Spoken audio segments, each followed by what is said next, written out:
안녕하세요. 필리핀 교민 뉴스 필리핀입니다. 오늘은 10월의 마지막 월요일입니다. 이제 10월도 오늘까지 포함해서 딱 3일이 남았네요. 주말을 보내고 왔더니 시간이 더 훅 하고 지나간 것 같습니다. 이제 곧 11월인데요. 태풍이 다가오고 있습니다. 시기적으로는 우기가 끝나고 본격적인 건기 시즌이 시작되어야 할 때인데요. 남태평양 쪽에서 시작된 태풍이 계속 서쪽, 필리핀을 향해서 다가오고 있는 상황입니다. 주말 동안에는 일부 언론에서 이번 태풍 로시타, 국제명으로는 위투였죠. 이 태풍이 슈퍼 태풍이었던 옴퐁급 태풍이 될 것이라는 소식을 전하고 있어서 각별한 주의가 필요해 보이기도 합니다. 주말 동안에는 어떤 뉴스들이 있었는지 월요일에 뉴스 필리핀 시작하겠습니다.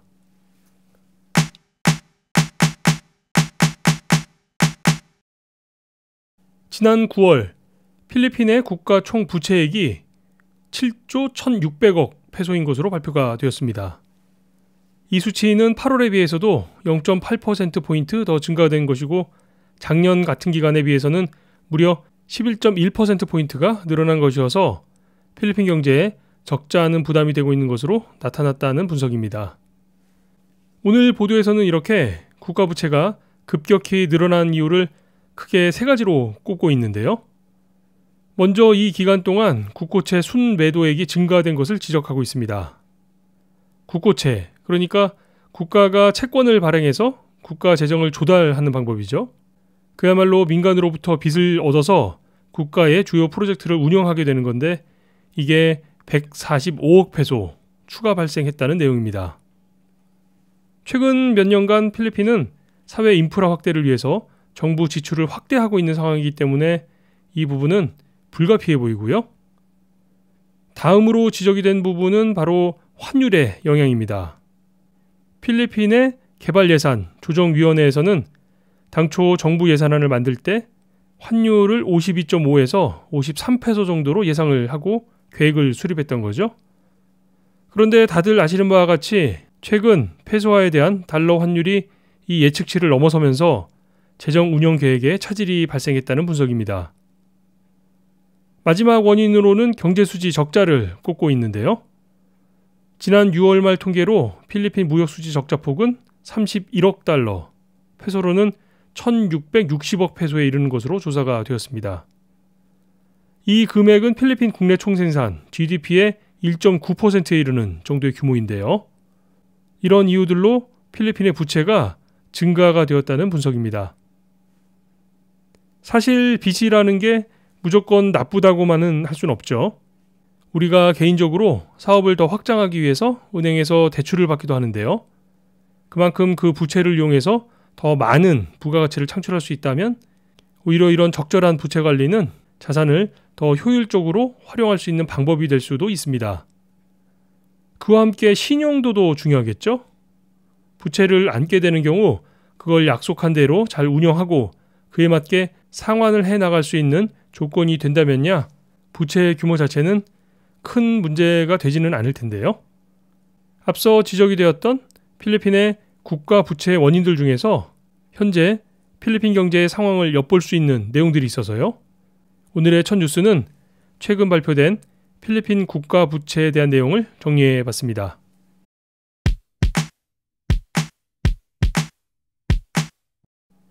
오늘 두 번째 소식은 오랜만에 쌀 얘기를 좀 해보겠습니다. 일전에도 잠시 전해드린 적이 있었는데요. 필리핀 농림부와 산업통상부가 필리핀 내에 판매되는 쌀의 권장 소비자 가격 제도를 시행하기로 했다는 소식이 올라왔습니다. 올 연초부터 필리핀의 쌀 가격에 대해서는 참 많은 뉴스들이 있었죠. 필리핀 정부에서 쌀에 대한 국가 재고량 관리에 실패를 하면서 가격이 급등세를 보이기 시작했고 급기야는 해외에서 쌀을 긴급 수입해 오기도 했었는데요. 이 과정 중에 수입쌀 중 일부에서 벌레가 든 쌀이 발견이 되면서 논란이 됐던 적도 있었습니다. 뉴스에서는 지방의 대형 창고에 쌀이 보관되어 있다가 발견이 되었다는 소식이 전해지기도 했었는데요. 이렇게 매점 매석 행위가 공공연히 일어나고 있어서 필리핀 정부에서는 이걸 근절하기 위해서 참 많은 노력을 하고 있는 상황입니다. 이번 쌀에 대한 권장 소비자 가격 시행도 역시 이런 조치들 중 하나인데요. 일단 국가가 직접 소비자 가격을 관리하게 되면 더 이상 매점 매석 행위가 의미가 없어지게 되는 거죠. 창고에 쌓아놓는다고 한들 가격이 더 올라가지 못하도록 규제를 하게 되면 가격 가지고 장난을 하는 건 불가능해지니까 말이죠. 오늘 발표된 쌀의 소비자 가격은 총 6종류로 구분이 됩니다. 일단 필리핀 국내산 쌀의 경우는 일반 쌀이 키로당 39페소, 잘 정제된 쌀의 경우는 44페소, 프리미엄 라이스는 47페소씩이 될 전망입니다. 그리고 수입쌀의 경우도 최저 키로당 39페소에서 그 윗단계는 40페소, 최상품의 경우는 43페소씩으로 가격이 정해진다고 하니까요. 일단 현재 필리핀 내 평균 쌀 가격인 49페소보다는 상당폭 쌀 가격이 낮아지게 될 것이라는 전망입니다. 필리핀 정부에서는 이 가격에 따라서 판매가 되지 않을 경우 4년 이하의 징역이나 100만 페소 이상의 벌금에 처해질 것이라고 밝히고 있어서요. 아주 강력한 시행 의지를 나타내고 있는 건데요. 그도 그럴 것이 이 쌀 가격이라는 게 국민들의 기본 생활과 직접적인 연관이 있는 품목이다 보니까요. 특별히 정부가 직접 관리에 나선 것으로 판단이 됩니다. 필리핀 쌀 가격은 이번 달 들어서 지난달에 비해서 약간 낮아진 상황인데요. 이제 이번 주부터 전국적으로 이 정부가 정한 소비자 가격 규정이 시행이 되면 최대 키로당 약 10페소씩 낮아지게 되니까요. 많은 사람들에게 크게 도움이 될 것으로 전망되고 있습니다. 마지막 뉴스 살펴보겠습니다. 필리핀 기상청 빠가사에서 필리핀 루손 북부 지역 최소 23곳에 태풍 시그널 넘버 1 경계를 내렸다는 소식입니다. 지역들이 마운틴 프라빈스를 비롯해서 가가얀, 판가시난, 불라칸, 팜팡가 등의 지역들인데요. 당초 이 태풍은 필리핀으로 직접 상륙을 하지 않을 것으로 예보가 되었습니다만 예상보다 진로가 북쪽으로 올라가지 못하고 계속 서쪽으로만 진로를 잡고 있는 상황입니다. 결국 북부 카가얀 쪽으로 상륙이 예상되는데요. 태풍은 현재 가가얀 동쪽 600km 지점에서 시속 20km의 속도로 이동 중입니다.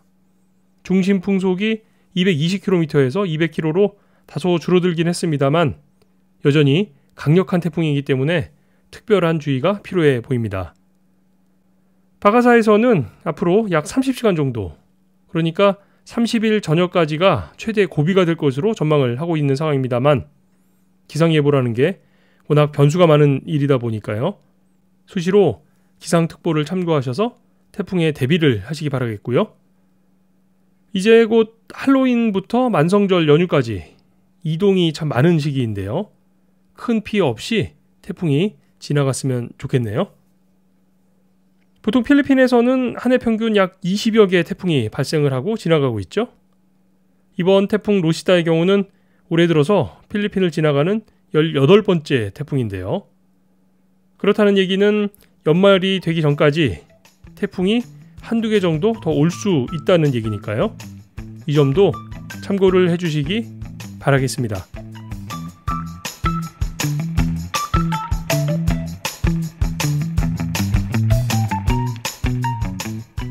지난 주말 동안에는 태풍으로 사이판 공항에 발이 묶였던 우리 국민 1,600여 명에 대한 이송작전 소식이 전해졌습니다. 외교부와 국방부가 나서서 군 수송기를 파견해서 사이판 공항에서 인근 괌으로 이송 후 귀국할 수 있도록 조치를 취했던 건데요. 물론 아쉬운 점이 전혀 없었던 것은 아닙니다만 이번 경우처럼 해외에서 곤란을 겪고 있는 우리 국민에 대해서 이렇게 적극적으로 대처하는 정부의 노력, 그 자체에는 큰 박수를 보내주고 싶습니다. 앞으로도 해외 여행 중인 우리 여행객들 뿐만 아니라 현지의 우리 교민들에게도 이런 관심과 지원이 이어질 수 있게 되기를 기대해 보겠습니다. 10만 교민, 150만 방문자들이 함께 듣는 필리핀 교민 뉴스 필리핀의 월요일 소식은 여기까지입니다. 지금까지 저는 알렉스였고요. 안전한 하루 되시기 바라겠습니다. 여러분 고맙습니다.